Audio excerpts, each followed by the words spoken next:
Okay, so next video in the easy hypertrophy explanation series, we'll call it. In this video, I want to talk specifically about my experience with easy strength.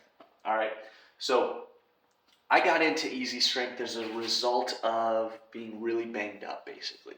I've been training for 7 or 8 years pretty hard, and I was doing a lot of like high volume, high intensity, high frequency powerlifting type training, which, if you followed any of my writings on my blog or my email list or on my social media now, I'm very much against this idea that you can run high intensity, high volume, high frequency all at the same time. It's common sense. There's got to be balance in life. But really, some may even argue now I still lack quite a bit of common sense.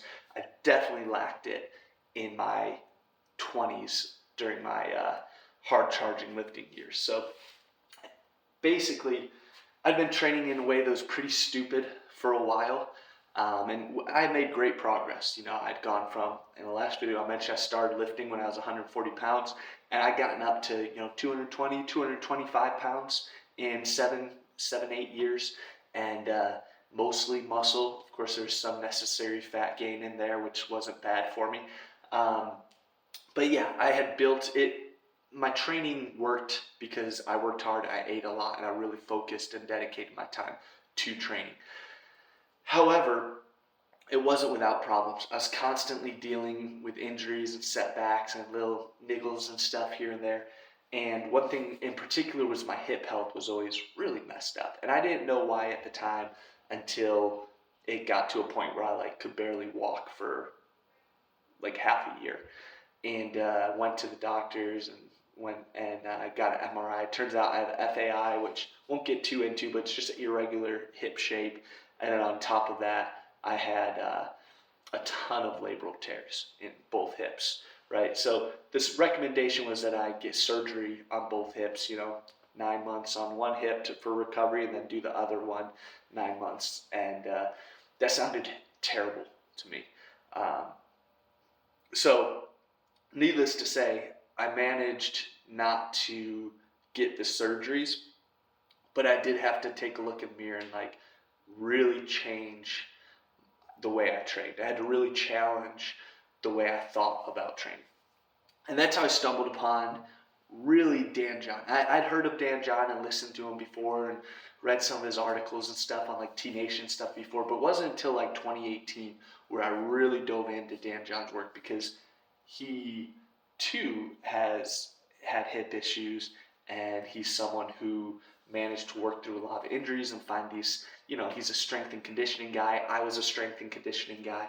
So his work spoke to me, and he was involved in the barbell and kettlebell world, and I kind of always flirted. I was always in the barbell world, and I kind of had flirted in and out of the kettlebell world.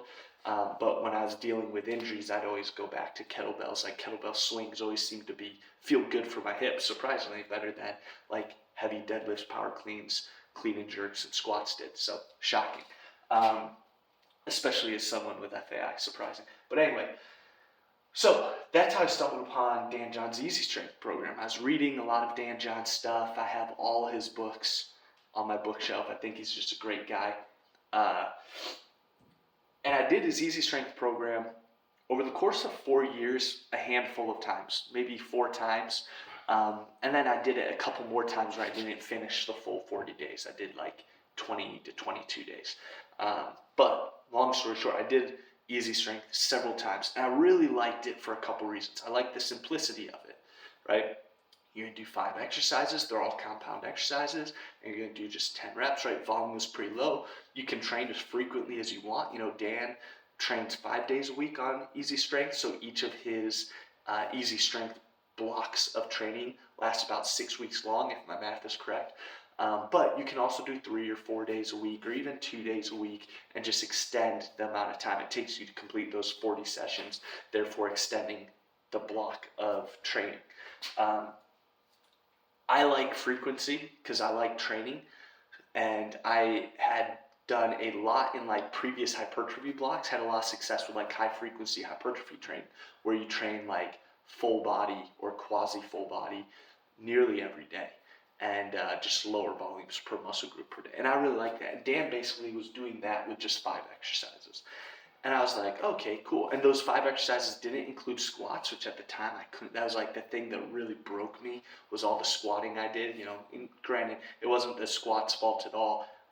It was the application. I was doing slow lob. I was doing squatted daily max every day. I was just squatting all the time. I joke with people all the time. I squatted enough in 5 years for 50 years worth of barbell squatting. So I just expedited the time frame that I had to benefit from squats before it broke me. But Dan, the squat doesn't work great for him, especially in high frequency programs. So he had this easy strength program that was basically do some goblet squats as your warm up, and then do, a upper body push, whether that be bench press or overhead press. Do an upper body pull, whether that be pull-ups or rows. He seems to really like the pull-ups more, and do a hinge, a deadlift, conventional deadlift stance there, and then do a loaded carry, farmer's carries, suitcase carries, front rack carries, sled drags, prowler pushes, whatever, some loaded carry. And then he'd have as the 5th exercise in the session would either be like high rep kettlebell swings. I think he settled on doing like 75 swings a day. If you do that route, like 5 sets of 15, I believe was what he kind of found as the money spot for it.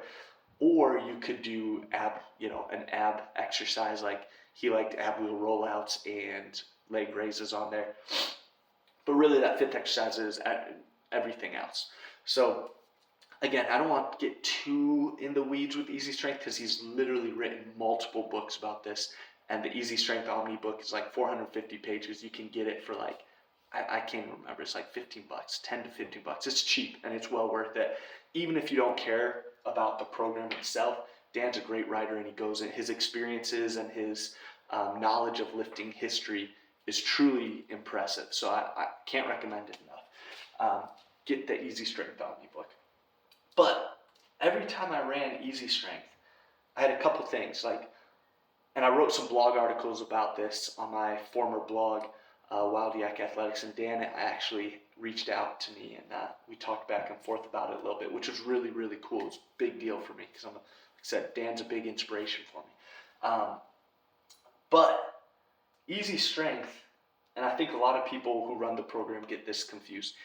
Easy Strength is not a program for someone whose sport or daily activity, or whole like physical outlet is lifting weights to look better, right? Easy Strength was designed for people like Dan, who are Highland Games competitors, Olympic lifters, even in his 60s, discus throwers, hammer throwers, track and field athletes.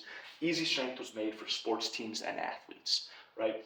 It's made intentionally to not take away from your sport performance. The whole idea behind Easy Strength is keep it simple, practice the exercises, get better and stronger.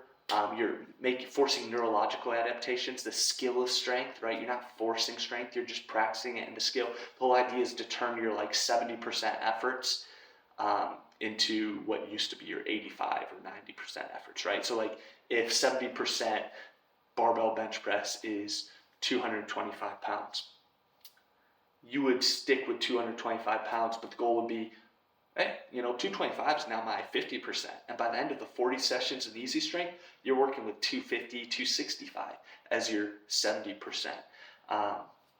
Don't get bogged down in percentages. Every time I explain Easy Strength to people, and Dan gets this question all the time on his podcast, everyone always wants to ask, okay, Easy, what's the percentage? The whole program is easy for a reason. There's no percentages. Just something you can get. You can move the bar quickly and under control, and you can do it every day. And when that feels really easy, increase the weight. All right, so there's no percentages. I just used 70% as a general example. All right, but that's the goal of Easy Strength. Easy Strength is not for those of us who want to get jacked, tan, and look great for the beach. That's not what it was designed for. So if you go into doing Easy Strength with that sort of mentality, you're going to be disappointed. Now, Easy Strength will improve your body composition if you eat sensibly. You eat for your goals, right? A deficit if you want to lose fat, a surplus if you want to gain muscle. And he has a whole nother book, Easy Strength for Fat Loss, that covers the fat loss side of it and some other little recommendations he makes to go along with it. But yeah, Easy Strength is not a body composition first program. It's a check the box program. You got other stuff in life. Preferably you have another sport in life that you're trying to improve, and Easy Strength is there to help improve some other portion of your life. All right. So anytime I ran Easy Strength, I came into a couple things afterwards. One is the fact that, like I said in the last video, whether I like it or not, I'm a vain son of a gun, right? I want to look better. I want to be more like that recreational bodybuilder physique. I want people to be like, oh man, this guy looks pretty jacked. Like, he looks pretty good, right? So that means I've got an ego, right? So that means I got to train those ego muscles, what Dan calls Frankenstein muscles. In Easy Strength, it's like, hey, you're just doing the compound lifts. You're just doing things that will kind of tie the body together, make it stronger, and perform better and more useful and functional, which is great. I want to be useful and functional too, but I also want to look good. And I'm 33 now. I don't know. I'm pretty useful and functional. I might care more about looking good than I care about being useful and functional. That's hearsay, right? That's sinful to say on YouTube Fitness or any fitness, but I think it's not inaccurate, right? I've been doing this a long time, and I've suffered and broken a long time. I don't care how much weight I lift anymore. I just want to lift in a way that stimulates muscle and keeps me healthy and makes me look better, right? I've got my coffee mug right now, says, what's it say? Ain't easy being a trophy husband, but someone has to do it. So I've got that to live up to, right? My wife thinks I'm a trophy husband, so I have to maintain that title as best I can. So there's a little bit of that, got to train in a way to look good. So after Easy Strength programming, I'd always say to myself, how can I train like this but build more muscle, right? And the reason that I came to was, okay, 5 exercises. Minimalism in fitness is really attractive until you do it for a while and you realize minimalism inherently is going to have gaps. You're going to be sacrificing something with minimalism. So in Easy Strength, if you're doing just one push, one pull, no squat variation really as far as like working hard, a deadlift and loaded carries, where's our gaps? Well, our gaps are in that opposite push and pull. So the traditional Easy Strength program is 2 sets of 5 or 3 sets of 3 of pull-ups, overhead press, deadlift, and then loaded carries, and then whatever else. That leaves gaps, obviously, in the horizontal pressing, the horizontal pulling, and squatting, right, the anterior chain of the legs, and obviously bicep, tricep, calf isolations. It also leaves gaps with, I think leg isolations are important. I ignored leg isolations for a long time because I felt like, especially when you're in kind of that strength and conditioning world, it's like just squat, deadlift, clean, and do some lunges and you'll be good. And I did that for a long time, but then after my injuries to my hips, I could no longer squat, and deadlifting was kind of hairy. It would come and go. Like sometimes deadlifts will feel really good for a while, and then they start kind of my hips start getting a little cranky, and they just are harder to recover from.